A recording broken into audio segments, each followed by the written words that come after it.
All right. What's up, everybody? My people in Manhattan, the Boogie Down Bronx, Queens, all the way to Staten Island, my home borough, Brooklyn.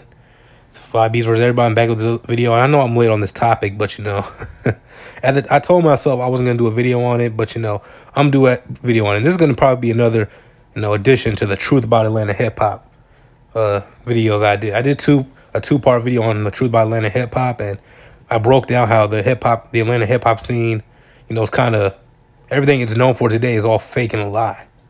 Okay, look, I know I'm from New York, so people gonna say I'm hating. Look, again, I went to Atlanta last summer. It's a great, great city. I love Atlanta. It's a nice city. Of course, great artists have come out of Atlanta. Usher, Outkast, and all these people. But in terms of trap music and crunk music, all that's fake. And they stole it. Completely stole it from the Memphis rap scene and the Houston rap scene. Okay? Okay, again, nothing personal, but I showed people the true origins of trap and crunk music in those videos. Starting with Lil Jon, how Lil Jon's the king of crunk, but his influences came from Memphis. Gucci Mane as well. He's the king of trap and the innovator of trap, but his influence came from Memphis. T.I.'s favorite rappers were UGK, who came from Texas, Port Arthur, Texas. But I told myself I was gonna do it. So, okay, again, it's nothing personal, it's just the truth. The truth is always gonna be the truth, no matter how it makes you feel. Okay? Something my grandfather told me a long time ago. Okay? But obviously, I'm gonna do this is about the Busta Rhymes versus T.I. thing now, and this whole versus battle thing. Okay, now this all originally started when T.I. called out 50 Cent to do a versus battle with him, and 50, of course, declined it and proceeded to troll T.I. And T.I. he did an interview with somebody, he did an IG Live or whatever. He did something with somebody. He was talking about how, it's all New York arrogance and New York's hating on the South, and if 50 Cent wasn't from New York, he'd be Nelly. Or is it 50 Cent? Basically saying 50 Cent's overrated, and the reason he's looked at as he is today as a legend because he's from New York. Say all that bullshit. That kind of made me mad, but it didn't really, because my thing is this, Atlanta. Y'all need to realize this. This is not 1998 no more. Y'all are no longer the underdogs, man.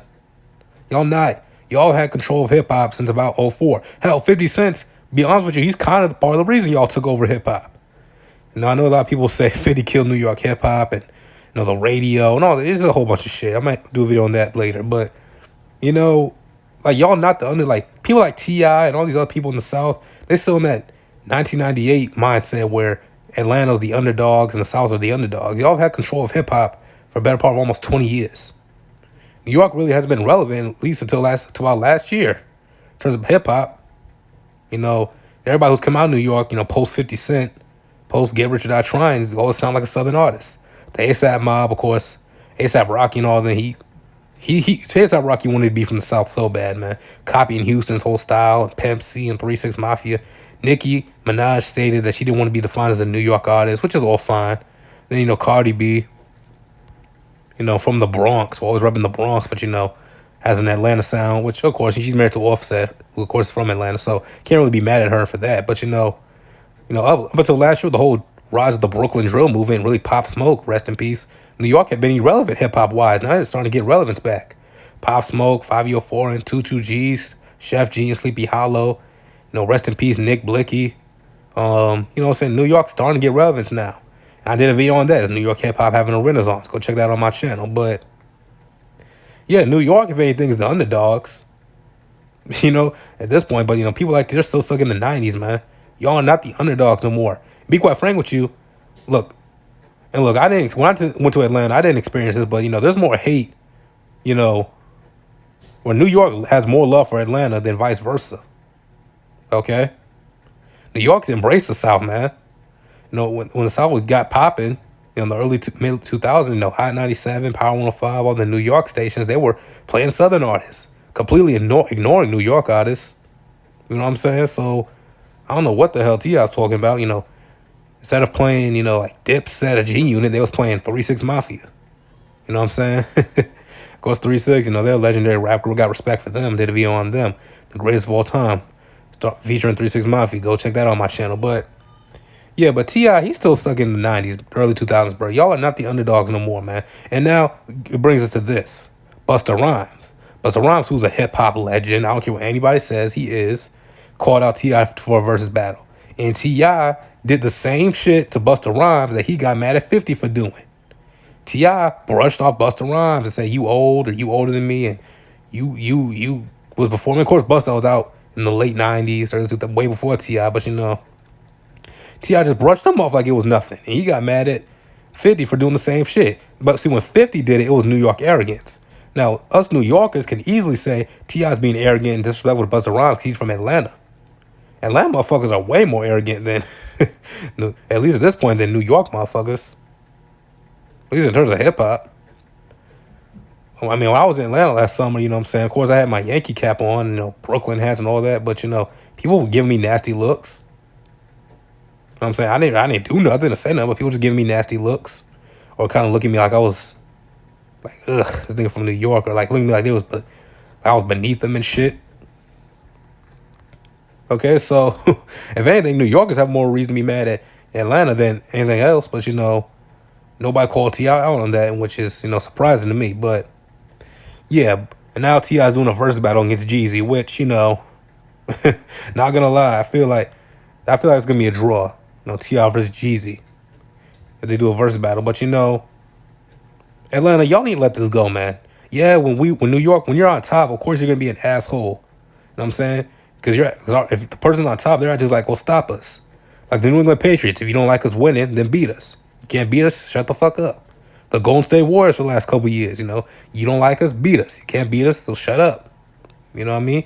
When New York was on top, if y'all don't like us, beat us. The West Coast dethroned them, and then, New York kind of took the throne back after Pac died, and then the South took over. So, okay, so now y'all attitude is, if y'all don't like us, dethrone us, okay? But how y'all gonna get mad at New York specifically for being on top and looking down y'all. Looking down on y'all. I mean, we invented hip hop, you know what I'm saying? People are tired of hearing this old argument, but yeah, New York invented hip hop. And at the time when Outkast and all of them were coming up, New York, I mean, it was New York and West Coast, but New York eventually took back over. Okay? So, of course, and we're on top. So we were on top. So, of course, to blow up, you had to go to the top dude. You know what I'm saying? And you still have to a degree. Where all these up and coming rappers go to for interviews? They go to Big Boy out in L.A. or they come to the Breakfast Club at Power 105 or Hot 97. No one goes to know these Atlanta radio stations. They go to the New York or L.A. radio stations. Because the fact of the matter is, whether Atlanta likes it or not, New York is the media capital of the world. New York and L.A. They're the entertainment, media capitals of the world. Be honest with you, pop culture capitals of the world. And yeah, that's just the truth, man. That's just the truth at the end of the day. So Atlanta's got to learn to accept that. But yeah, y'all motherfuckers way more arrogant and belligerent towards New York than we have been towards y'all. Again, there's no hate on Atlanta. This is no hate on Atlanta at all. Because I went there last year. I enjoyed it, even though I got some nasty looks. Just because I'm from New York. People can tell by the way I talk. The way I talked, obviously, the way I walked. Because I had Yankee caps and New York gear on. But no hate. It's just the truth. All right, so see, there's Outkast, and obviously, look, I said, legendary artists come out of Atlanta: Outkast, Usher, TLC, The Goody Mob, Luda, JD, Lil Jon's a dope producer, Tips done his thing, Gucci Mane's done his thing, Jeezy, Future, whatnot, so on. The list goes on and on and on. But y'all are on top now. Y'all need to get out of that mentality and stop. T.I. When he called out 50 Cent for being New York arrogant and New York biased. That was just some bullshit. That was just kind of a lame argument. Okay? That's kind of like a stupid argument to use. Like, you guys have been on top for almost 20 years now. But the only reason y'all are on top is because y'all stole from the other southern cities. Okay, y'all stole crunk from Memphis. Y'all stole strip club culture from New Orleans and Miami. And y'all stole trap from Texas. If you want to go there, but nobody calls y'all out. Bun B, DJ Paul, Juicy J can easily call out Gucci and T.I. if they wanted to. The Memphis rap scene and Houston rap scene could easily call out Atlanta if they wanted to. Easily could. They don't do it. Southern hospitality, whatever. Hospitality or whatever. But, DJ Paul always try to play it off. Oh, well, in Memphis, man, we had our book music thing going on. And Lil Jon and them took what Wade did and switched it and add their own little flavor to it. Nah, Paul. That's not what happened. Okay, legendary producer, great rapper, but you know, no. Lil Jon flat out stole what y'all did. Again, nothing personal against Atlanta. This is just the truth. Okay, so now Brooklyn Drill's on the rise again. So we're the underdogs now. So T.I. and all you Atlanta people who still feel like New York's arrogant, New York's biased towards you guys, drop it right now because it's old. This is not 1998. All right, this is not 2000. Hell, this ain't 2002, 2003. Let it go. Y'all are the top dogs now, and not just us. Chicago for a while kind of took over from me. Chicago from about 2012 to about, I'd say 2014, 15, 3-year run. Chicago was to me the top rap scene with the whole drill movement. You know, Chief Sosa, Young Chop, Lil Reese, Fredo Santana, R.I.P. And now they're still going, like G Herbo, Lil Durk, you know, King Von, R.I.P. until he passed away. You know what I'm saying? So really, y'all just getting the crown back. You want to be honest, but yeah, that's gonna be it for this video. Comment down below, like the video, subscribe. You know, comment down some more ideas, like the video, subscribe. Help me grow on YouTube, and shout out to Quan144 once again for helping me grow my channel, giving me some advice, man. You a great brother. You know, stay blessed. All right, I'm gonna see you all.